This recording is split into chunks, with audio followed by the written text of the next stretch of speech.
Thank you, Veronique, and hello, everyone, and thank you for joining us for our latest COVID-19 economic impact analysis and path of recovery media debrief. Well, we start today with the news of escalating conflict in Ukraine. Our talks are with the people and the colleagues in aviation impacted by the situation. The situation is very fluid, and we are still gathering information at the moment. However, as we have seen during the COVID-19 crisis, agility and adaptation is in aviation's DNA. Airports are trained to handle crises, and the priority remains to keep people, travelers, and staff safe. This is the number one priority always. We will continue to support our members however we can. Well, now let's go to the global picture. In only a few weeks, it will be the 2 years since the World Health Organization declared the COVID-19 outbreak a pandemic. Almost 24 months later, we are now seeing the light, in a brighter light that we haven't seen before. This month, I have my first trip to Asia Pacific since I arrived in ACI World almost 2 years ago. And it was an important milestone to connect in person again with my colleagues and visit the region that forecasts to represent the biggest growth potential for passengers, infrastructure development, and job opportunities for our sector in the long term. While participating in the International Advisory Panel, EAP, on Sustainability Air Hub, as well as a Singapore Air Show, it was great to feel the energy of an in-person event and optimistic and at one of the world's largest air shows. We are now witnessing a major policy shift as countries around the world finally begin to ease travel restrictions for fully vaccinated travelers. We have seen this in India, Thailand, Vietnam, Denmark, Greece, Portugal, Sweden, Switzerland, the UK, Bahrain, among the others. Even here in Canada, after almost 2 years of restrictions, we as ACI World based here, we saw that the announcement, a very good announcement that the travelers can now offer a rapid antigen test to enter in the country. And of course, that's a good improvement to reduce the cost of the travel as well and facilitate the travel in other ways. I hope that you continue to see more and more countries adding to the list and in coming weeks. The momentum is there, and the need to travel, to trade, to connect with families and friends is still very strong. And all the connected business and sectors that link it with that, like restaurants, shops, conference, hospitalities, and many more, are also waiting. It's a big part of our ecosystem that need to be considered as well. We need to keep this momentum of leveraging data-driven and outcome-based travel restrictions that ease restrictions while maintaining public health. It's possible and it's happening now. However, the patchwork of travel restrictions across the globe is still a major barrier. Undoing this web of inconsistent rules will take work and coordination by countries, but will be worthwhile. It will act as a catalyst for social and economic recovery. Until then, the negative impacts of the pandemic in country economies and for air travel will continue. Air transport continues to be one of the hardest hit sectors of the pandemic, and the data reflect this. The current data show that for the full year in 2021, the crisis is forecast to have removed 5.4 billion passengers compared to the pre-COVID-19 forecast for 2021. Global passenger traffic in 2021 will reach less than a half of what it was in 2019. Over the first 2 years of the pandemic, the COVID-19 outbreak reduced the number of the passengers at the world airports by a whopping 11.3 billion. However, my team will go deeper into the numbers in just a moment and cover some projections for 2022. Despite of these numbers and the impact of the livelihoods and finances in our sectors, the people at the airport and the greater aviation ecosystem have shown an amazing ability to adapt and work together under extremely challenging circumstances. Vaccines, PPE, and vital supplies were delivered around the globe, and health and safety measures were instituted across the travel journey to keep passengers and staff safe. As I always mention, our industry is an ecosystem where airlines, ground handlers, duty-free, food and beverage, airports, and others need to work very closely to address the recovery. Won't be easy, but together we are stronger. During this time, ACI continued to support its members around the globe by representing the global airport perspective when global guidelines were being developed by ICAO, advocating to the states on the importance of pragmatic and risk-based travel measures, developing guidance and resources for health measures for airports, establishing the Airport Health Accreditation Program with help airports align the health measures with the global standards and currently include more than 500 airports around the globe. Just in a perspective, ACI has 2,000 members around the globe that represents 96% of the global traffic.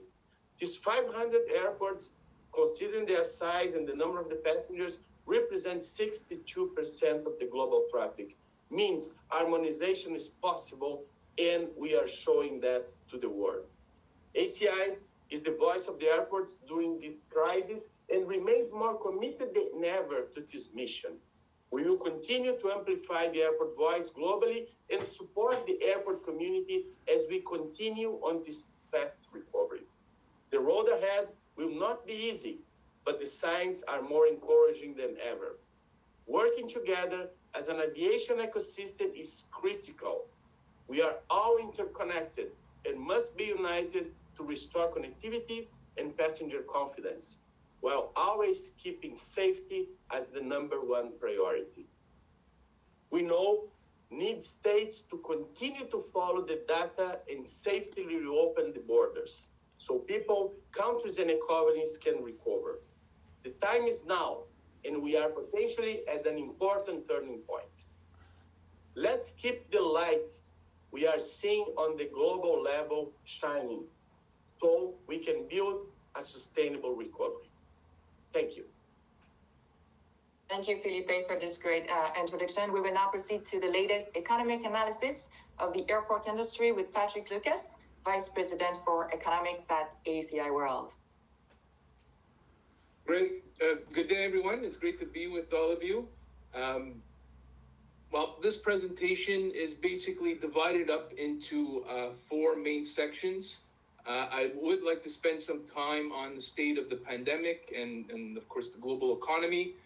Given that aviation is an international business, it's important to understand these exogenous variables that affect demand and supply conditions for the airport industry. This will help us place the airport business and the overall impact of the downturn in traffic into context. Now, an important area amidst the pandemic is a deeper understanding of passenger expectations. Ultimately, passengers are the leading and ultimate end user of airports. I will then conclude with the outlook for 2022 in terms of airport passenger traffic and also look at the medium term beyond the current year. Now, as Felipe has said, it's been 2 years since the World Health Organization declared the COVID outbreak a global pandemic. We know that the recovery in aviation markets are very much linked to the easing of travel restrictions and vaccine uptake. So let's start off with this. If we consider the current state of the pandemic, we are at an important turning point or crossroads. The surge in COVID cases has reached its peak, and we have entered a period of steep decline from the Omicron wave. Now, the upcoming months will be the transitional months, potentially returning us to healthier transport demand as we enter Q2.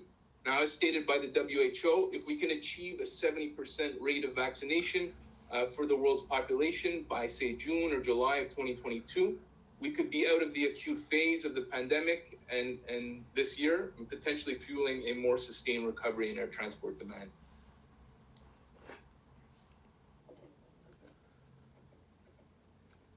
Now, vaccinations have become the passport to travel in many markets.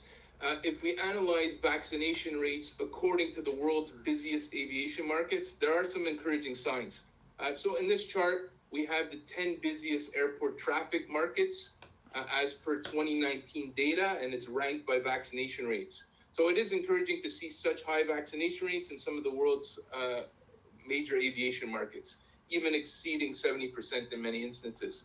Now, many of these countries are huge domestic markets, but also have significant originating traffic for outbound international travel.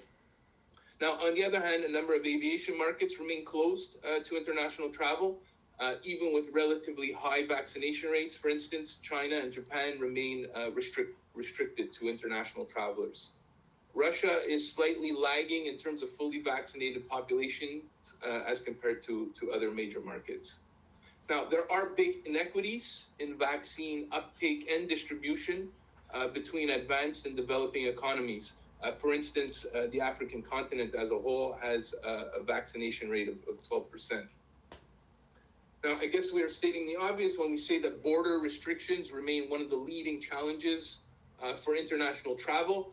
There is a disproportionate number of countries in the Asia-Pacific region that are closed to international travel. As I mentioned earlier, markets like China and Japan, which make up a significant share of regional traffic during regular times, remain very restrictive and a challenge for international connectivity. Now, at the same time, there is some positive news. If we compare the current level of restrictions to early November, when we did a previous webinar and release, many countries have moved from closed to international travel to open with restrictions, which typically involves testing or vaccine requirement.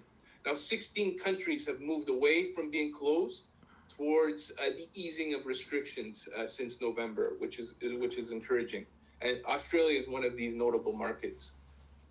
Now, while intra-Asia traffic remains weak in terms of traffic numbers, we do have some important regional differences. Besides Norway, which you see there in green, Central America and the Caribbean have the most borders open, so no major restrictions. So the North America, Latin American route corridor has shown great strength, surpassing even pre-COVID levels on certain market segments, especially with Mexico. So this is a testament to the willingness to travel and the pent-up demand that exists for air transport, which has been artificially suppressed due to restrictions. Now, international restrictions have led to this obvious contrast or dichotomy in terms of market segments, and this is clearly reflected in the data. In these charts, you could see the latest 2021 data, so the blue line, globally in comparison to 2020 and 2019. So international travel remains suppressed with declines of 56% in the late autumn months as compared to 2019. On the other hand, domestic markets continue to show this bounce back towards recovery. Domestic markets were down 24%. Now, despite the Omicron wave, we do see what has been coined as, vacation deprivation or COVID fatigue in the media and other spheres. So there is this appetite for travel. Now, it's important to note that some very sizable domestic markets have in fact recovered. If we look at it from a 2021 point of view, Russia has actually surpassed the 2019 levels over the summer months last year, despite its own challenges with the Omicron wave. Mexico has also reached 2019 levels at the end of 2021. Now, let's take a look at the macro economy and what the future may hold here. There are some very important linkages to aviation, obviously. Air transport demand, like any good or service, is a function of income and prices. So let's start off with income, or rather GDP as a measure of income. While the pandemic resulted in a global contraction in 2020, governments were quick to inject money into the system to circumvent a longer downturn. So the fiscal and monetary stimulus put money in people's pockets. That said, strong demand has also now led to major economies to an overheating of some major economies. So global inflation has jumped up in 2021 It continues to rise. In fact, looking at the recent numbers, U.S. inflation, as measured by the CPI, the Consumer Price Index, leapt to 7.5%, so representing some of the biggest increases since the 1980s. So it's not only an issue of strong aggregate demand, but there are some clear supply chain bottlenecks further exacerbating the situation. So markets are certainly uneasy, under the current context, given the geopolitical tensions that we're seeing in Eastern Europe, as energy prices continue to soar. So the chart on the right shows oil and jet fuel prices. They have now surpassed the 2014 levels. So aviation is obviously not immune to these inflationary pressures. What does this mean all for consumers? Well, these higher fuel prices, if they're to stay at these levels, may mean increases in the cost of travel, given the significance of this cost item, especially to airlines. Now, although there is strong consumer demand and purchasing power, again, the upward spike in interest rates, or upcoming spike in interest rates, risks curbing demand in certain markets. Now, we're presently in a situation where consumers have money in their pockets, so there is this purchasing power. We have seen, through the pandemic, the switch to online purchases, and this has meant, a surge in e-commerce sales. So on this slide, you could see the surge in global air cargo volumes at airports, growing by 14% in places like the US and 5% globally. So all that to say is that all modes of delivery are feeling strong demand, but also these bottlenecks. Because of delivery times or these delays, with other modes of delivery, be it land or maritime, air cargo continues to show this great strength as compared to 2019. The challenge for air cargo now is capacity to keep up with this demand. Now let's move into the actual airport business. It's important to highlight what constitute the key revenue streams. So in the most simplistic terms, the airport business has two main revenue sources. And here on the left-hand side of your screen, I show the 2019 distribution because it's obviously distorted in that, the most recent years. Now, this data is from our annual survey, which covers over 900 airports across the globe. Some of the biggest major commercial airports. So aeronautical revenues makes up 54%. These revenues are based on charges. So charges that are levied on, say, passengers, aircraft or airlines, security, terminal rentals, and so on. Non-aeronautical, 40%. This is revenue generated from retail concessions. So it's the commercial side of the business. You have duty-free, car parking, real estate income, F&B, and so on. Now, for some markets like Asia and the Middle East, so looking at those airports in those regions, they actually have a majority share of their revenues coming from non-aeronautical sources. Now, if we look at the impact of the pandemic, and if we look at the 2020 data, this is the middle of your screen, those revenues that are very much linked to the passenger show the steepest declines. So on the non-aeronautical side, again, the commercial side, retail concessions, which usually have a rent or percentage of sales component, with concessionaires declined by 63%. Real estate was probably a bit more, was actually in fact more resilient in terms of, and this includes, office space rentals and other different types of real estate. So they were maybe less linked to passenger traffic volumes. On the aeronautical side, passenger charges, which typically make up the largest share of revenues on that side, saw a decline of 65%. Again, this is similar to passenger traffic, which saw declines of over 60% as well. Now, if we look at the combined estimates of losses in 2021 and 2022, as compared to where we were projecting to be in terms of revenues, we are looking at 148 billion in revenue losses.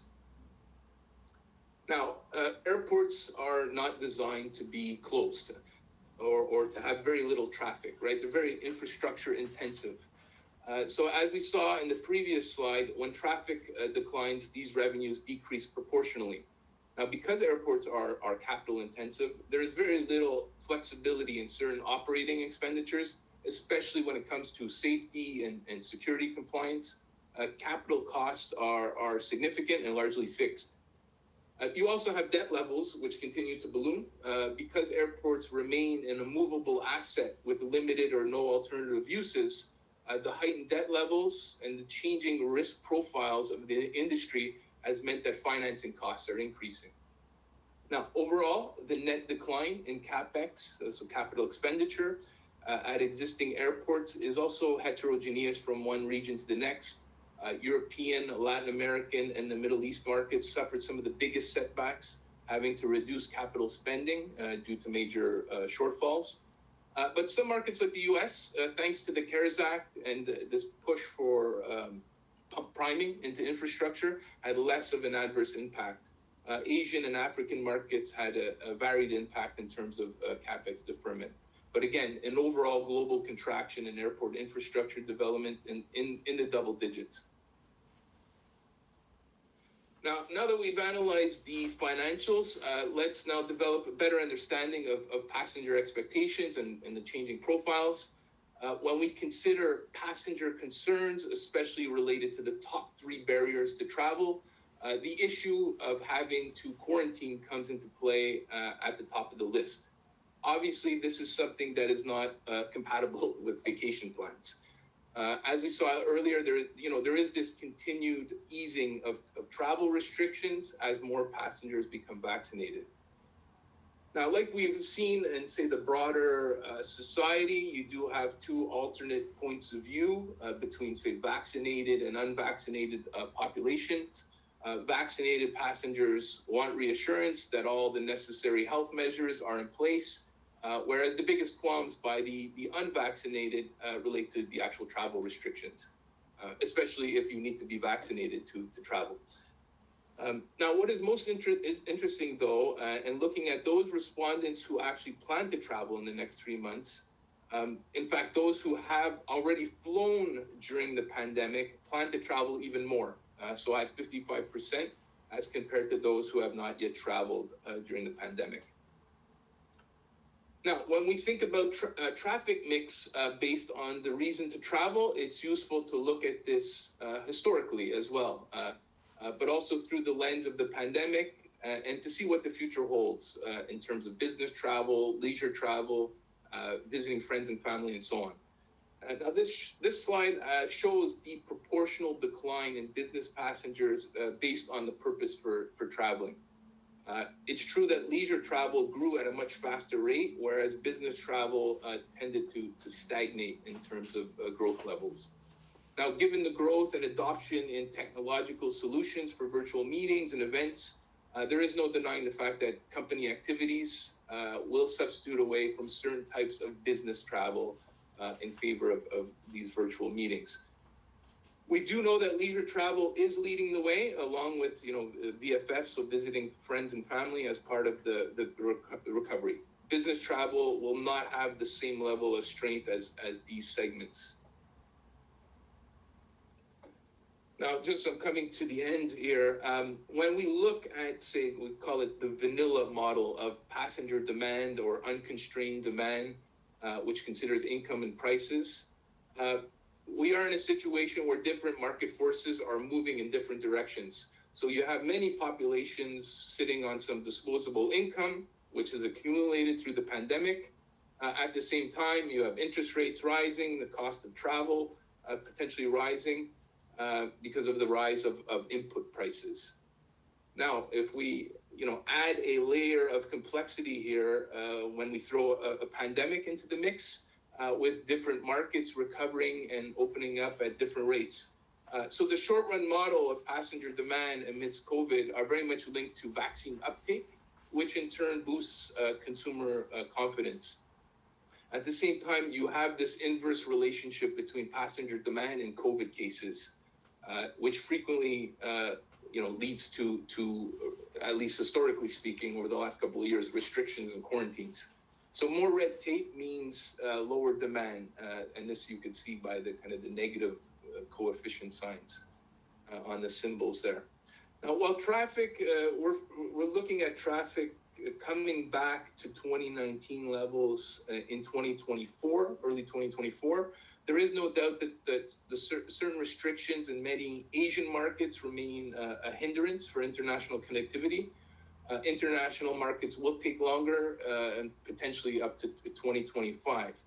In 2022, we are expecting to be at 71% of traffic, provided that certain Asian markets, gradually lift restrictions in the second half of the year. Heightened geopolitical tensions in Eastern Europe and macroeconomic instability also create this downside risk in the near term, which is illustrated by the red dotted line you have there. Now, I would like to stress that because of the pent-up demand, this desire to travel, there is a possibility we get back to a steeper slope or recovery trajectory. So beyond the yellow line, as restrictions are eased and travel corridors are established, in the second half of the year.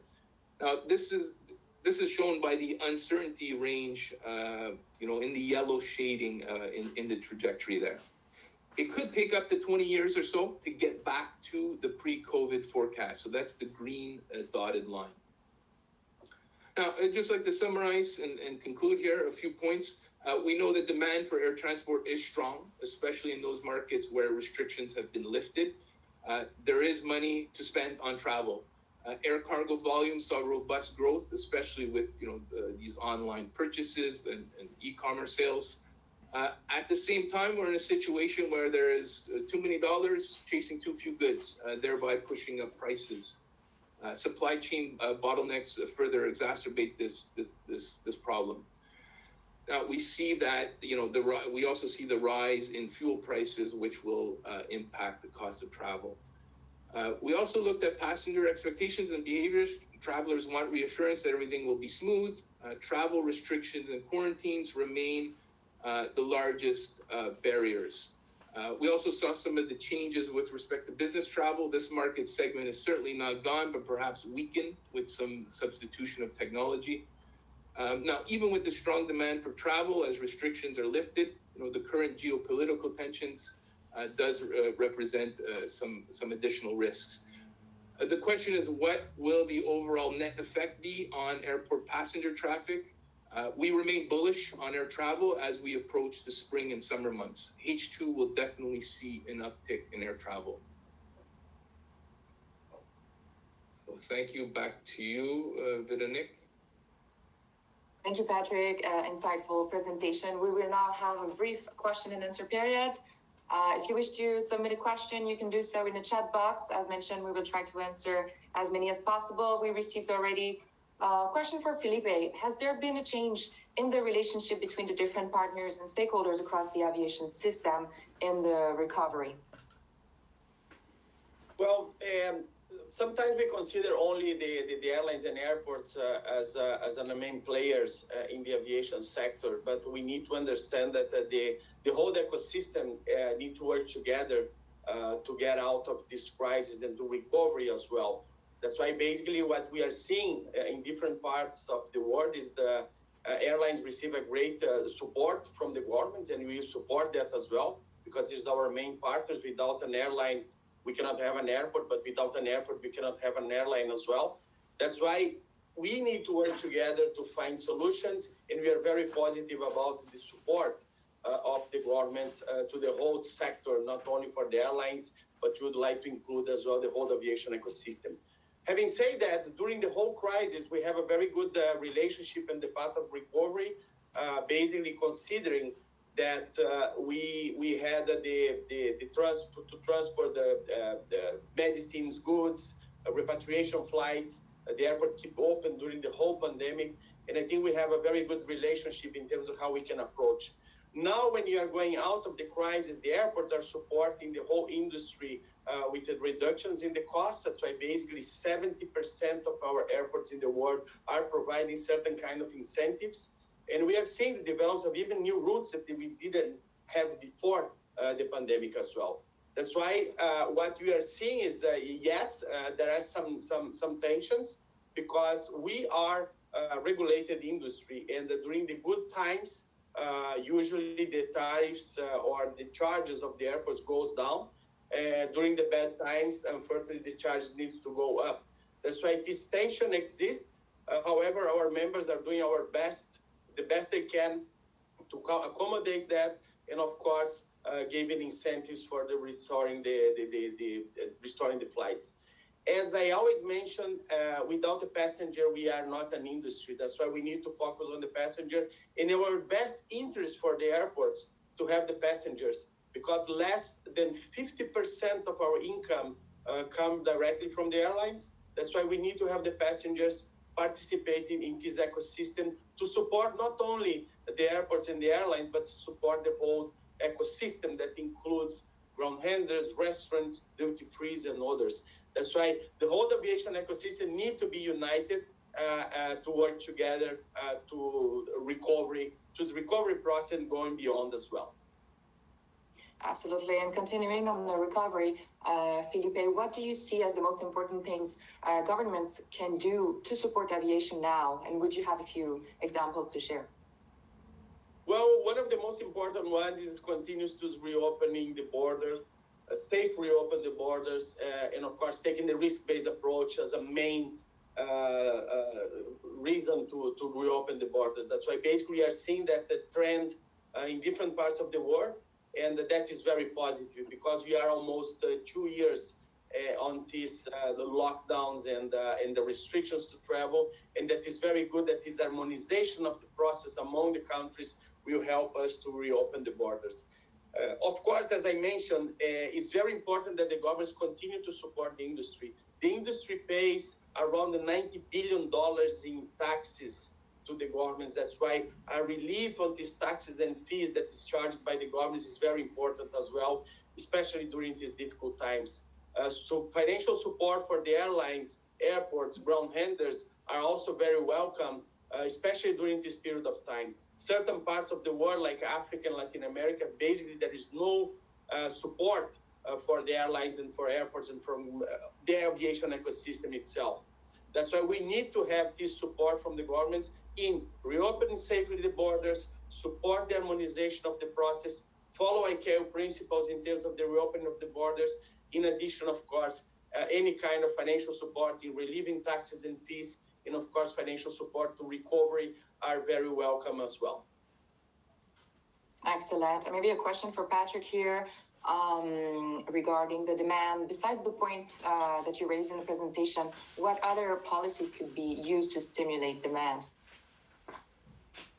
Yeah, well, I think, I mean, Felipe kind of hit the nail on the head related to taxes, right? So again, in the presentation, everything is related to income and prices. So the taxes, if you were to remove some of the taxes, the multiplier effect or the catalytic impact that has exceeds the tax revenue. So when I say the catalytic impact, in terms of the impact on GDP. So if you were to remove, and we did this study last year because we know the elasticities of demand, if you were to remove the taxes, you would have actually an increase in traffic in the realm of 9% globally, which is quite significant. So taxes in many jurisdictions makes up a big chunk of the flight ticket. So it's very important. Thank you, Patrick. Back to Felipe. A question here, as we saw in the presentation, inflation affects all industries and consumers alike. What is your vision regarding the future directions in the airport-airline relationship? Well, as I mentioned before, we are an ecosystem. We are not only on airline and airline and airports. We have the whole ecosystem that is affected not only for the crisis, but the effects of the inflation as well. We are seeing in different parts of the world strikes coming through in terms of ground handlers and catering that are also affected by this crisis. And of course, the inflation is affecting the salaries, is affecting the way that people can cope with the work they need to do. That's why basically, as I mentioned always, we are an ecosystem. We need to work together to find the way out of this crisis. That's why possibly we need to find the ways that you can review the relationship between airlines, airports, and also the whole aviation ecosystem, that you can take a completely different risk approach basis rather than follow up a regulatory framework that does not benefit the whole industry at all. Thank you. Back to Patrick.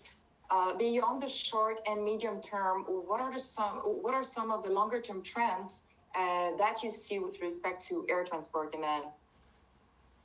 No, a good question. I think we need to think, and I think this is important to think longer term, because and getting away from all the noise, because the longer term fundamentals are there and they're sound, and they're very much linked to the demographics of aviation. You have 80% of the world's population living in emerging markets and developing economies, and these economies, prior to the pandemic, were growing. You have major markets like China, India, Indonesia, and Vietnam, which make up about 40% of the world's population, with huge domestic aviation markets and latent demand. And then you have the working age population in many countries either peaking or will peak in years to come. Brazil just recently peaked. India is set to peak in the next decade or so. So what does that mean? Well, you have a big working age population. Well, you have money to spend, and the propensity to travel increases accordingly. And then you have the feedback loops as well to, say, North America and Europe, the more mature markets. So the underlying fundamentals remain there as incomes continue to rise. Thank you, Patrick. Back to Felipe, question on sustainability. Has sustainability taken a new priority in the recovery? Is it the next challenge for aviation?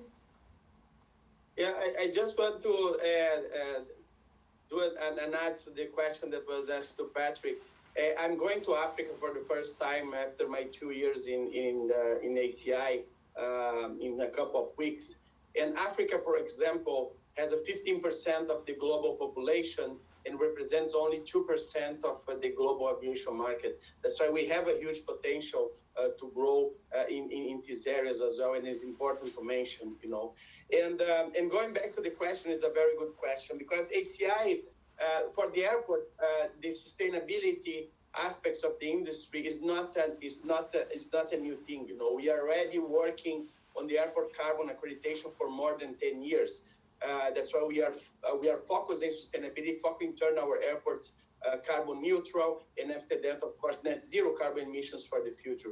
We are the first global aviation organization that set up a net zero carbon emissions target for 2050. That's why a global target that came last year in June. And I think that's a good example that how we are putting a lot of effort on the sustainability, a lot of effort in the environmental aspects of our industry, how the airports can cope with that.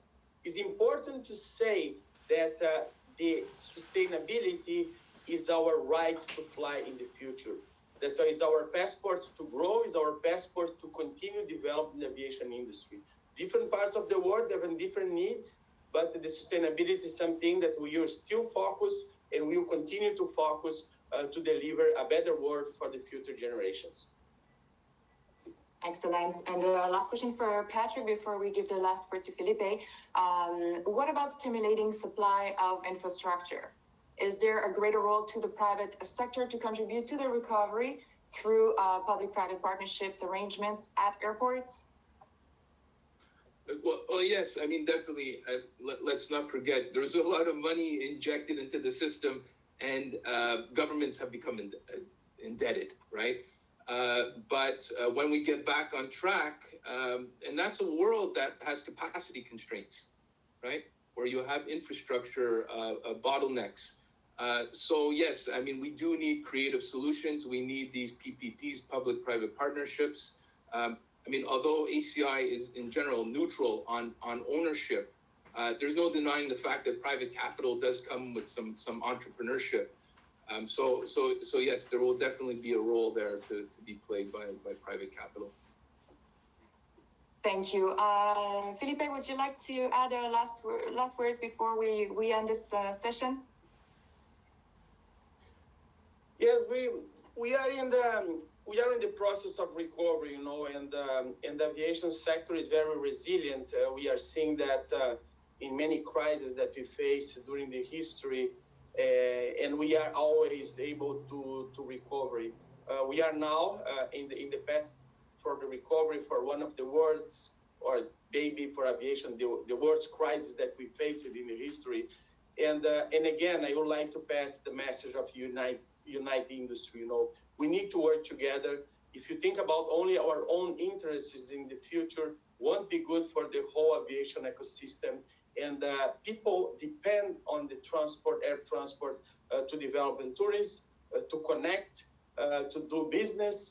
And we are in a globalized world. You know, families are spread across the world.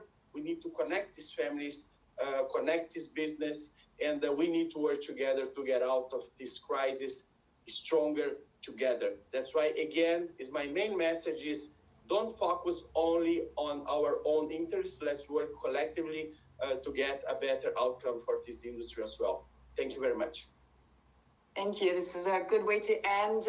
Thank you very much, Patrick Lucas and Luis Felipe de Oliveira, for these great insights. So everyone, we were glad to have you with us today. We are issuing the full economic bulletin today. It is available on our newsroom at ACI.aero. You can also follow us on LinkedIn, Twitter, Facebook to keep up on the latest ACI's news. And thank you for joining, and see you soon.